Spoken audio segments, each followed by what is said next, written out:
नमो अरिहन्ताणं नमो सिद्धाणं नमो आयरीयाणं नमो वज्झायाणं नमो लोये सौसाहूणम्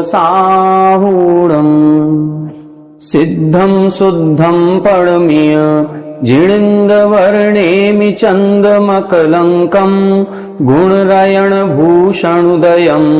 जीवस्य परुवणं वोच्छम्।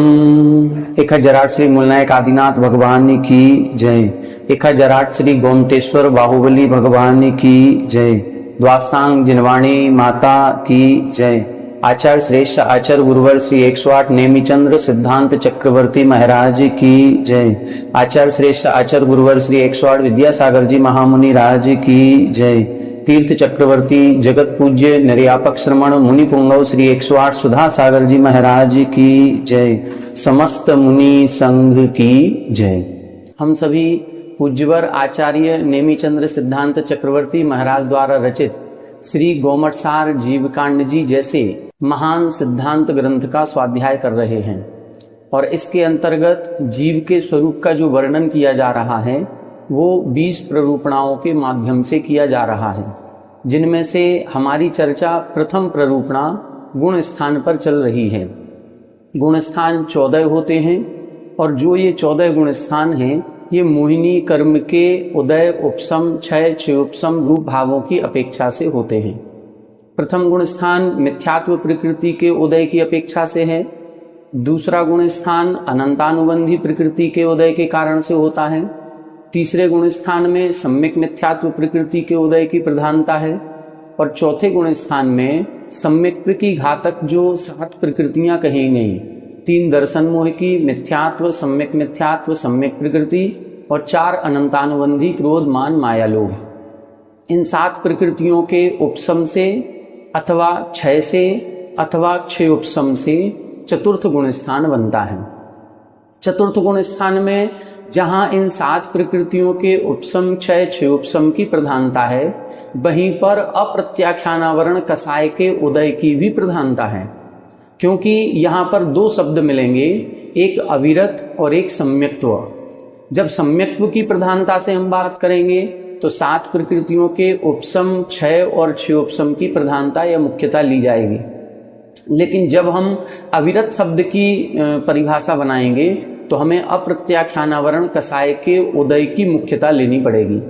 इसीलिए जब इस गुणस्थान की परिभाषा बनाई जाती है तो हम दोनों भी प्रकृतियों के प्रधानता से इस गुणस्थान की परिभाषा बनाते हैं। इसकी परिभाषा पर अपन ने कल की कक्षा में चर्चा की थी।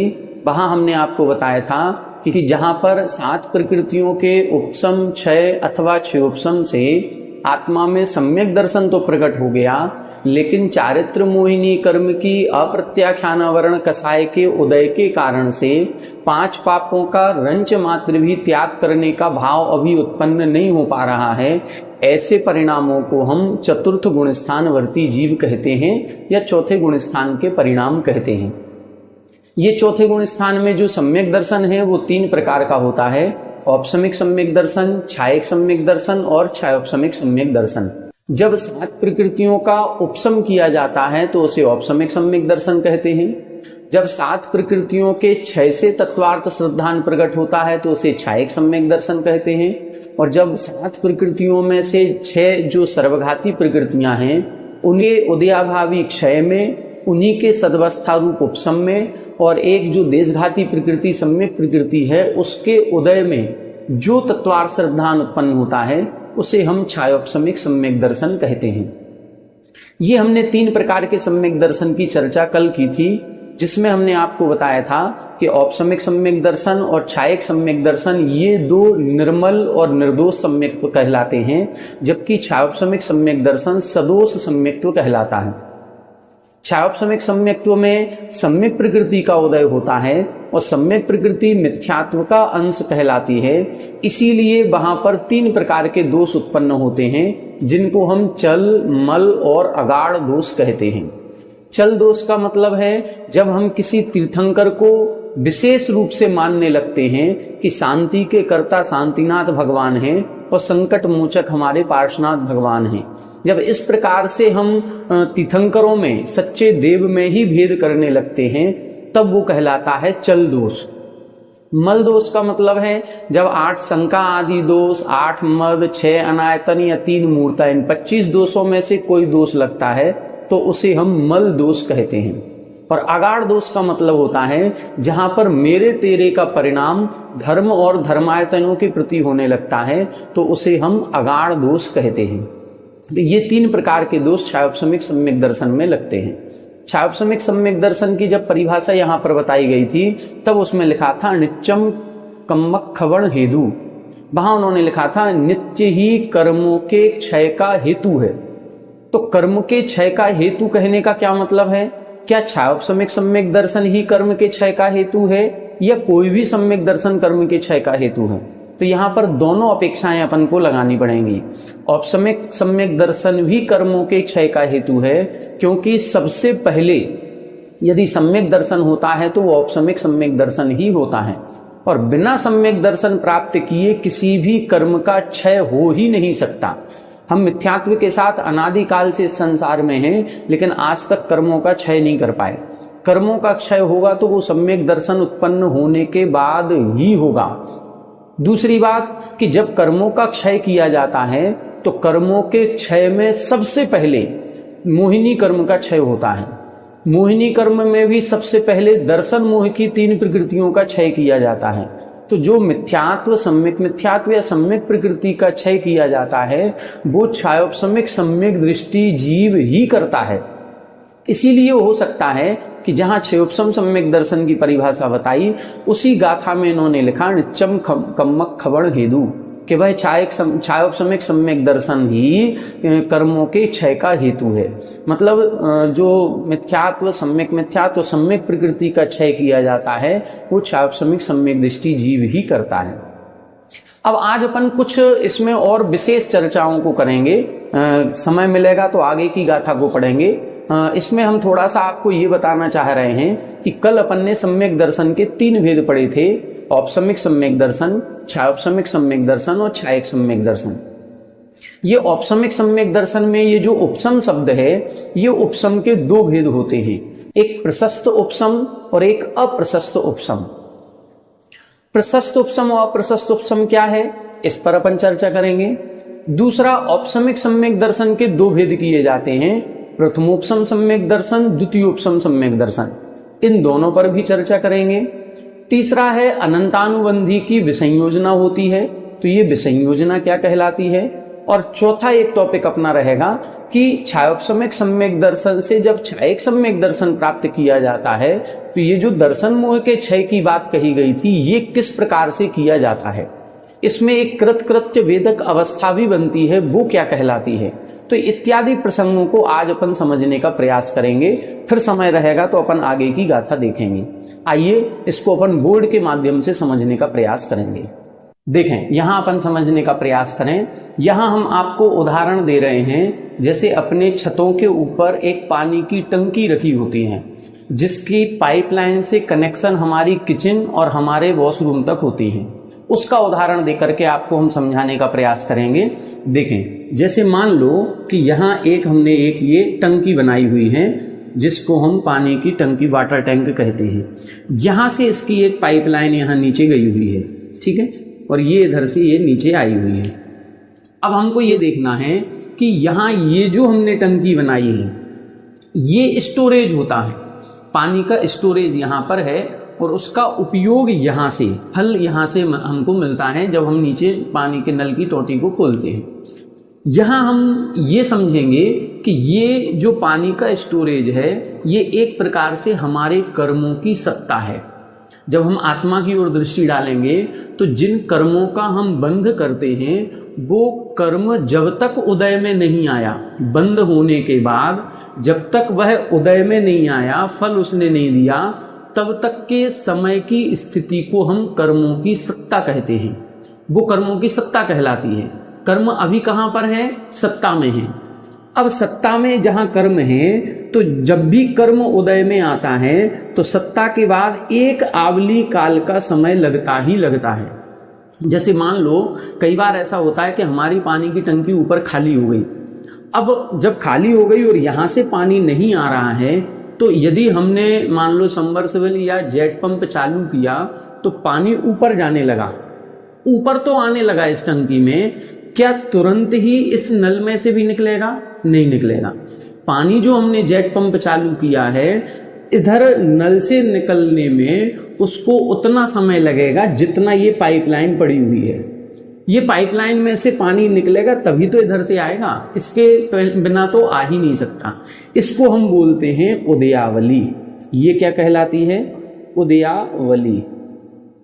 ठीक है। उदयावली का मतलब है एक आवली काल जिसमें लगता है उसको हम बोलते हैं उदयावली। इस उदयावली का दूसरा नाम है अचलावली। ये अचल है। कोई भी कर्म हम बंद करते हैं तो बंद करने के कितने समय बाद वो उदय में आएगा? कम से कम एक आवली का काल तो लगेगा ही लगेगा। एक आवली के पहले कोई भी कर्म उदय में नहीं आ सकता। ऐसा नहीं है कि हमने बंद किया और उदय में आ गया, बंद किया और उदय में आ गया, नहीं। हम जितने भी सांसारिक प्राणी हैं, हम सभी के जो कसाय सहित कर्मों का आश्रय करते हैं, उन सबके उदयावली यानी एक आवली का समय तो लगेगा ही लगेगा। इसके बाद कर्म उदय में आ सकता है।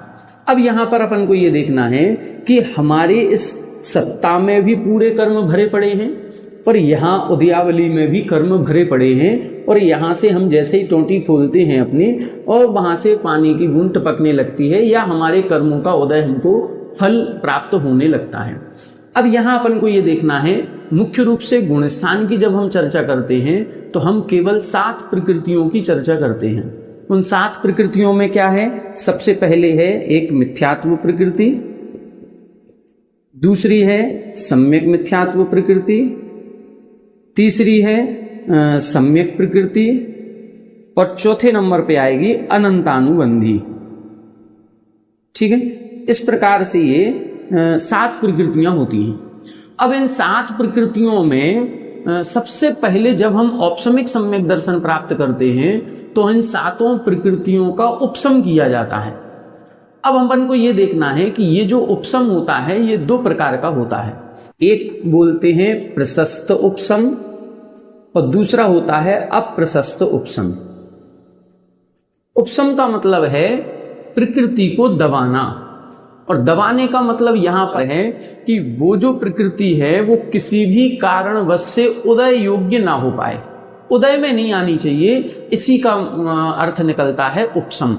जब अपन ने सर्वार सिद्धि पढ़ी थी तो उसमें सर्वार सिद्धि में उपसम की परिभाषा यही दी थी कि किसी भी कारण से कर्म प्रकृति का उदय में नहीं आना, फल प्राप्ति के योग्य नहीं होना, इसी का नाम उपसम है। तो अब यहां बता रहे हैं अप्रशस्त और प्रशस्त। जब भी ये जो 7 प्रकृतियां हैं, इन 7 प्रकृतियों में ये जो मिथ्यात्व, सम्यक प्रकृति है, इन 3 प्रकृतियों का जो उपसम होता है ये प्रशस्त उपसम ही होता है। इसको हम प्रशस्त कहते हैं, मतलब वास्तविक, और अप्रशस्त का मतलब है अवास्तविक। वास्तविकता में उपसम का मतलब है दबाना या पीछे धकेलना। जो पीछे धकेलने का काम होता है वो केवल मिथ्यात्व, सम्यक प्रकृति, इन 3 प्रकृतियों का होता है। अनंतानुबंधी जो कसाय की 4 प्रकृतियां हैं इनको पीछे नहीं धकेला जाता है, इनको बस उदय में आने से रोका जाता है। कैसे रोकते हैं ये अपन देखते हैं। ये जो उदयावली है, उदयावली के बाद, उदयावली के बाहर हमारी मिथ्यात्व, सम्यक प्रकृति और अनंतानुबंधी, ये 7 प्रकृतियां यहाँ सत्ता में भी हैं और यहाँ उदयावली में भी हैं और यहाँ से उदय में आ रही हैं। ठीक है। जब कोई मिथ्या दृष्टि जीव है जिसको अभी सम्यक दर्शन प्राप्त करना है, उसके अभी सातों प्रकृतियां उदयावली में हैं, उदय में उसके चल रही हैं। अनंतानुबिंदी भी उदय में आ रहा है, मिथ्यात्व भी उदय में आ रहा है। लेकिन जैसे ही वह सम्यक दर्शन प्राप्त करता है तो ये प्रकृतियां जो हैं यहां पर उदयावली के बाहर स्थित, मतलब इस सत्ता में स्थित यहाँ जो कर्म प्रकृतियां थी, इन कर्म प्रकृतियों को वो परिणामों की विशुद्धि के कारण से इधर ये पीछे धकेल देता है। क्या कर दिया? इधर उदयावली के बाहर स्थित कर्मों को पीछे धकेलता है। ये जो इसने पीछे धकेल दिया और ये कर्म यहां तक पहुंच गए, अब इतना स्थान खाली हो गया, इतने स्थान में कोई भी मिथ्यात्व प्रकृति नहीं है।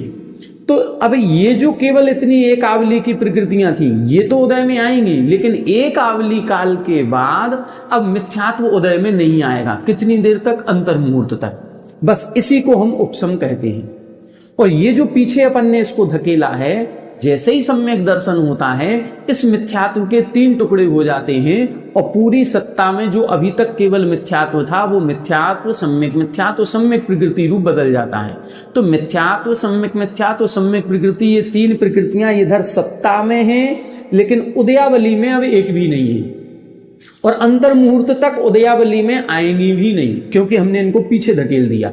जैसे हमने आपको उदाहरण दिया था, तालाब में जब अपन पानी भरने के लिए जाते हैं और ऊपर काई काई सी जमी होती है, हरी हरी पत्तियां, शैवाल कवक जैसी कोई स्थिति दिखती है, तो उनको हम हाथ से पीछे कर देते हैं। हाथ से पीछे किया और फिर हमने अपनी अंजुली भर ली, तो वो कुछ देर के लिए पीछे गई हैं, वो वापस आएंगी, लेकिन वापस आने में जितना समय लगेगा उतने में हमने अपना लोटा भर लिया या अपना कलश भर लिया, अपनी अंजुली भर ली। बस इसी प्रकार से यहां पर हमने परिणामों की विशुद्धि के कारण से इन मिथ्यात्व प्रकृति को पीछे धकेला, और पीछे धकेलना ही ये उपसम कहलाता है। ये कितनी देर के लिए? अंतर्मुहूर्त के लिए। तो अंतर्मुहूर्त के लिए अब उदयावली में जो एक आवली में थी वो तो एक आवली में उदय में आई, और उदय में आकर के अब मिथ्यात्व प्रकृति का उदय में नहीं आएगी। तो मिथ्यात्व, सम्यक प्रकृति, इन 3 प्रकृतियों को तो पीछे धकेला गया, इसीलिए इसको हम बोलते हैं प्रशस्त उपसम। अनंतानुबंधी जो कसाय होती है इसको पीछे नहीं धकेला जाता है। ये यहां पर भी है, उदयावली में भी है, और बिल्कुल नल की टोंटी के पास तक है। इसको क्या करते हैं? इसको हम क्या करते हैं, यहां से जब ये उदय में आएगी तो अनंतानुबंधी की प्रकृति अनंतानुबंधी रूप से उदय में नहीं आएगी, बल्कि वो अप्रत्याख्यान, प्रत्याख्यान, संज्वलन और नवनु कसाय रूप बदल जाएगी, उसमें परिवर्तन करके और फिर उदय में आएगी। जैसे हम कई बार क्या करते हैं कि टंकी में हमारे ठंडा पानी था, पाइपलाइन में भी ठंडा पानी था, लेकिन इधर हमने टोंटी के ऊपर गीजर लगा दिया और उसको कनेक्शन गीजर से कर दिया। अब पानी ठंडा था, लेकिन उदय में कैसा आ रहा है? नल की टोंटी से गर्म निकल रहा है, तो हमने ठंडे से उसको परिवर्तित कर दिया गर्म के रूप में। बस इसी तरह से यहां पर अनंतानुबंधी थी, यहां पर भी अनंतानुबंधी थी, लेकिन उदय में क्या आ रही है? उदय में अनंतानुबंधी नहीं आ रही है, उदय में तो अप्रत्याख्यान, प्रत्याख्यान, संज्वलन और नवनु कसाय आ रही है। इसको बोलते हैं हम अप्रशस्त उपसम। तो जब औपसमिक सम्यक दर्शन होता है तो औपसमिक सम्यक दर्शन में इन 7 प्रकृतियों का उपसम किया जाता है, लेकिन इन 7 प्रकृतियों के उपसम में विशेषता है कि इन 3 मिथ्यात्व, सम्यक प्रकृति, इन 3 का तो प्रशस्त उपसम होता है, इनको पीछे धकेला जाता है, लेकिन जो अनंतानुबंधी प्रकृति है इसका अप्रशस्त उपसम होता है, इसको पीछे नहीं धकेला जाता है। ये उदय में आने के एक समय पूर्व, कितने समय पूर्व? मात्र एक समय पूर्व, उदय में आने के एक समय पूर्व ये अन्य सजातीय प्रकृति रूप बदल जाती है। सजाती का मतलब चारित्र मोहिनी की है अनंतानुबंधी, तो अन्य चारित्र मोहिनी की प्रकृति रूप उदय में आएगी, अप्रत्याख्यान, प्रत्याख्यान, संज्वलन रूप उदय में आएगी। इसको बोलते हैं अप्रशस्त उपसम। तो ये हो गया औपसमिक सम्यक दर्शन। अब ये औपसमिक सम्यक दर्शन में जो उपसम हुआ उसके 2 भेद, प्रशस्त उपसम, अप्रशस्त उपसम, दोनों की परिभाषा समझ में आ गई होगी। प्रशस्त उपसम में पीछे धकेला जाता है और अप्रशस्त उपसम में अन्य सजाती प्रकृति रूप परिवर्तन किया जाता है। 3 दर्शन मोह का प्रशस्त उपसम होता है, अनंतानुबंधी का अप्रशस्त उपसम होता है। अनंतानुबंधी का प्रशस्त उपसम कभी होता ही नहीं। अब दूसरा टॉपिक देखें। जब यह जीव उपसम से क्षयोपसम सम्यक दर्शन करता है तो क्षोभसम सम्यक दर्शन करने के बाद कुछ आचार्यों ने क्षोभसम सम्यक दर्शन के समय और कुछ आचार्यों ने क्षोभसम सम्यक दर्शन के बाद अनंतानुबंधी की विसंयोजना को स्वीकार किया है कि क्षोभसमिक सम्यक दृष्टि जीव अनंतानुबंधी की विसंयोजना करता है, ये तो सभी को स्वीकार है। लेकिन कुछ आचार्य कहते हैं कि क्षोभसम सम्यक दर्शन जब करता है तो अनंतानुबंधी की विसंयोजना करके ही करता है। तो दोनों मत हैं, इसमें कोई अपन को बाधा नहीं है। विसंयोजना क्या कहलाती है, इसको अपन को समझना है। विसंयोजना का मतलब है कि ये जो अभी अनंतानुबंधी थी, यहां सत्ता में भी थी, उदयावली में भी थी, उदय में भी आ रही थी। उपसम सम्यक दर्शन किया तो उदय में आने के एक समय पूर्व हमने अन्य प्रकृति रूप बदल दिया। विसंयोजना में क्या होता है, इतनी विशुद्धि बढ़ाई जाती है कि सत्ता में स्थित पूरी की पूरी अनंतानुबंधी को अप्रत्याख्यान, प्रत्याख्यान और संयोजन रूप कर दिया जाता है। मतलब केवल उदय में आने के एक समय पूर्व नहीं, पूरी सत्ता में स्थित जितना भी अनंतानुबंधी का द्रव्य था, सत्ता में और उदयावली इन सभी में स्थित जो भी अनंतानुबंधी का द्रव्य था, उस संपूर्ण अनंतानुबंधी के द्रव्य को अप्रत्याख्यान, प्रत्याख्यान और संयोजन रूप कर दिया जाता है और अनंतानुबंधी पूरी सत्ता से समाप्त हो जाती है। इसको हम विसंयोजना कहते हैं। इसको क्या हम क्षय कह सकते हैं कि अनंतानुबंधी का क्षय कर दिया? नहीं, क्षय में और विसंयोजना में अंतर है। जिस प्रकृति का क्षय हो जाता है वो प्रकृति पुनः सत्ता में कभी लौट के नहीं आती। लेकिन अनंतानुबंधी की जब विसंयोजना करते हैं तो विसंयोजना होने के बाद ये प्रकृति सत्ता में पुनः वापस आ सकती है। जो हमने अनंतानुबंधी के द्रव्य को अप्रत्याख्यान, प्रत्याख्यान, संयोजन रूप किया था, वह पुनः अनंतानुबंधी रूप उदय में आ सकती है, पूरी सत्ता में वापस अनंतानुबंधी रूप कन्वर्ट हो सकती है। लेकिन उसकी एक शर्त है, वो कब होती है? जब मिथ्यात्व का उदय आ जाए। तो मान लो कोई क्षयोपसमिक सम्यक दृष्टि जीव है और उसने अनंतानुबंधी की विसंयोजना कर दी। अब विसंयोजना करने के बाद लगभग 66 सागर तक क्षयोपसम सम्यक दर्शन है, तो 66 सागर तक वो विसंयोजना के साथ रहा। लेकिन विसंयोजना करने के बाद उसके मिथ्यात्व का उदय आ गया और वह क्षयोपसम सम्यक्त्व से गिर करके मिथ्यात्व में आ गया। जैसे ही मिथ्यात्व में आएगा, जो अनंतानुबंधी की विसंयोजना की थी वो सारी की सारी विसंयोजना का द्रव्य पुनः संयोजित हो जाएगा। पूरा का पूरा द्रव्य वापस अनंतानुबंधी रूप हो जाएगा। जितना भी द्रव्य प्रत्याख्यान, प्रत्याख्यान, संयोजन रूप किया था वो वापस हो जाएगा। शर्त क्या है? केवल मिथ्यात्व का उदय आने पर, यदि वो जीव मिथ्यात्व में पहले गुण स्थान में आता है तो। लेकिन यदि हम कोई दूसरा काम करें, दूसरा काम क्या करें? अनंतानुबंधी की विसंयोजना कर ली और विसंयोजना करने के बाद हम मिथ्यात्व को ही क्षय कर दें और मिथ्यात्व क्षय हो जाएगा तो मिथ्यात्व फिर लौट के आएगा नहीं। और जब मिथ्यात्व क्षय हो गया, मिथ्यात्व लौट के आएगा नहीं, तो अनंतानुबंधी की योजना भी नहीं होगी। तो फिर यही विसंयोजना क्षय कहलाने लगती है। अनंतानुबंधी का सीधा सीधा क्षय नहीं किया जाता है, उसकी विसंयोजना पूर्वक ही उसका क्षय होता है। पहले विसंयोजना कर देते हैं और विसंयोजना करने के बाद फिर वही क्षयोपसमिक सम्यक दृष्टि जीव मिथ्यात्व का क्षय करता है। तो इन तीन दर्शन मोह का क्षय करता है, इसी को हम बोलते हैं दर्शन मोह की क्षपणा। और जब ये तीन दर्शन मोह का क्षय करता है तो तीन दर्शन मोह का क्षय हो गया और पहले ही विसंयोजना हो ही चुकी थी। सातों प्रकृतियों का क्षय होते ही यह जीव क्षायिक सम्यक दृष्टि हो जाता है। तो क्षायिक सम्यक दर्शन कैसे प्राप्त होता है, इसकी यहां पर पूरी प्रोसेस हम आपको बता रहे हैं। क्षायिक सम्यक दर्शन प्राप्त करने के लिए यदि कोई अनादि मिथ्या दृष्टि जीव है और उसको क्षायिक सम्यक दर्शन प्राप्त करना है, सबसे पहले वो औपसमिक सम्यक दर्शन करेगा। औपसमिक सम्यक दर्शन करने के बाद उपसम से क्षयोपसम करेगा। क्षयोपसम के बाद फिर अनंतानुबंधी की विसंयोजना करेगा। विसंयोजना करने के बाद फिर वो तीन दर्शन मोह का क्षय करेगा। अब ये तीन दर्शन मोह का जो क्षय किया जाता है तो मिथ्यात्व को ऐसे ही नष्ट नहीं किया जाता कि मिथ्यात्व नष्ट हो गया, नहीं। मिथ्यात्व का जितना द्रव्य था उसको सम्यक मिथ्यात्व में डाल दिया जाता है और मिथ्यात्व का कटोरा जो था या डिब्बा जो था वो खाली। मिथ्यात्व मान लो तीन डिब्बे हमारे पास रखे हैं, एक मिथ्यात्व का, एक सम्यक मिथ्यात्व का, एक सम्यक प्रकृति का। तो हमें मिथ्यात्व के डिब्बे को खाली करना है, तो मिथ्यात्व का जितना सामान था, सामग्री थी, जितना द्रव्य था, उसको सम्यक मिथ्यात्व वाले में डाल दिया, मिथ्यात्व खाली हो गया। अब सम्यक मिथ्यात्व का जितना द्रव्य था उसको हमने सम्यक प्रकृति वाले में डाल दिया और सम्यक मिथ्यात्व खाली। फिर सम्यक प्रकृति को क्षय किया जाता है। अब सम्यक प्रकृति को जब क्षय किया जाएगा तो धीरे धीरे धीरे धीरे सम्यक प्रकृति जैसे ही पूर्णता क्षय हो जाएगी, इस जीव को छायक सम्यक दर्शन उत्पन्न हो जाएगा। बस ये छायक सम्यक दर्शन उत्पन्न करने की प्रोसेस होती है। तो छायक सम्यक दर्शन कैसे उत्पन्न होगा हमने आपको बता दिया। पहले अनंतानुबंधी की विसंयोजना, फिर दर्शन मोह का क्षय।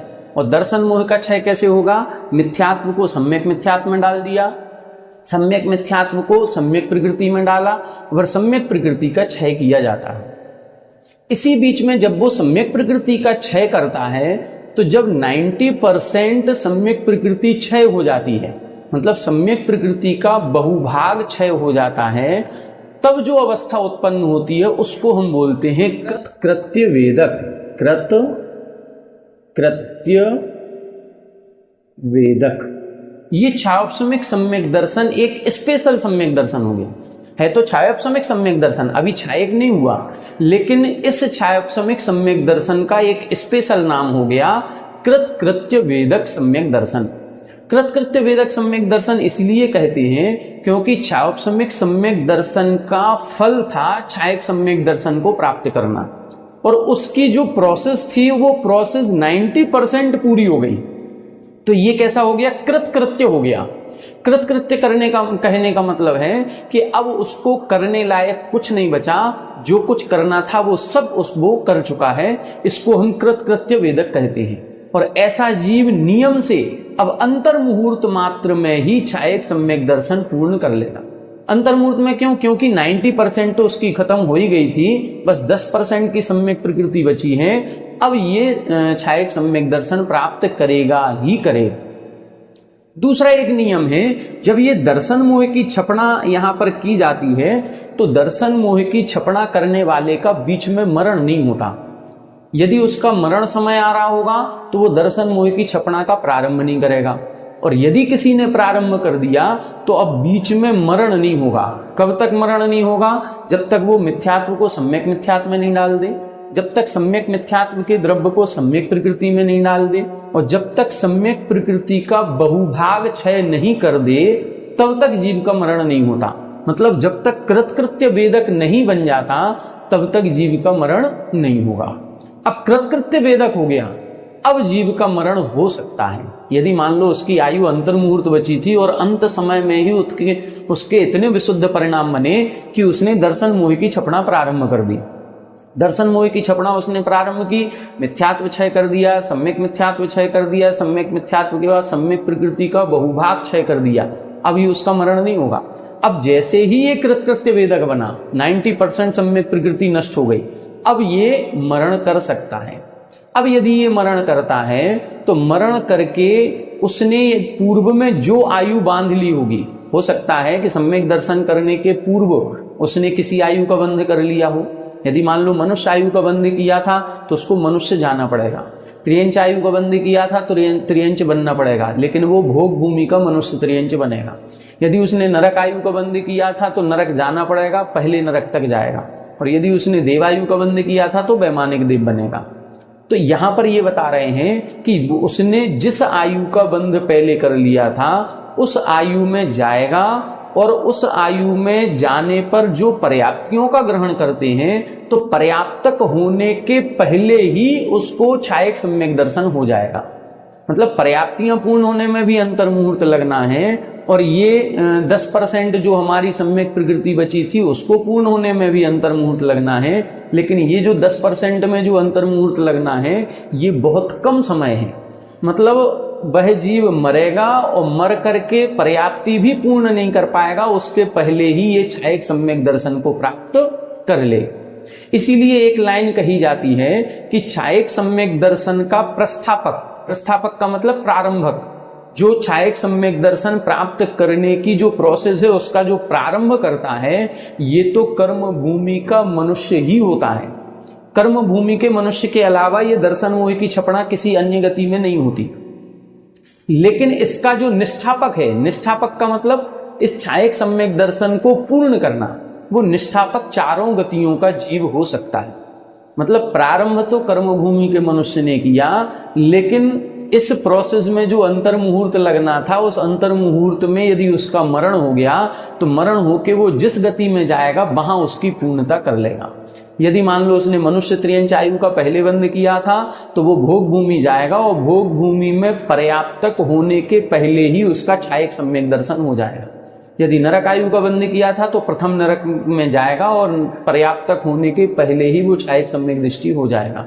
तो यहाँ पर एक ये नियम कहा गया है कि जब तक कृतकृत्यता रहती है या कृतकृत्य वेदक नहीं बन जाता तब तक जीव का मरण नहीं होता, और कृतकृत्य वेदक होने के बाद जीव का मरण हो सकता है।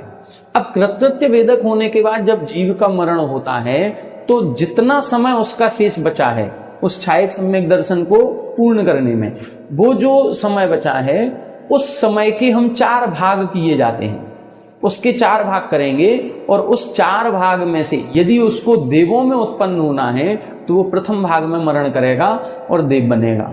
दूसरे भाग में मरण करने वाला देव और मनुष्य बनता है। तीसरे भाग में मरण करने वाला देव, मनुष्य और त्रियंच बनता है। और चौथे भाग में मरण करने वाला जीव देव, मनुष्य, त्रियंच और नारकी भी बन सकता है।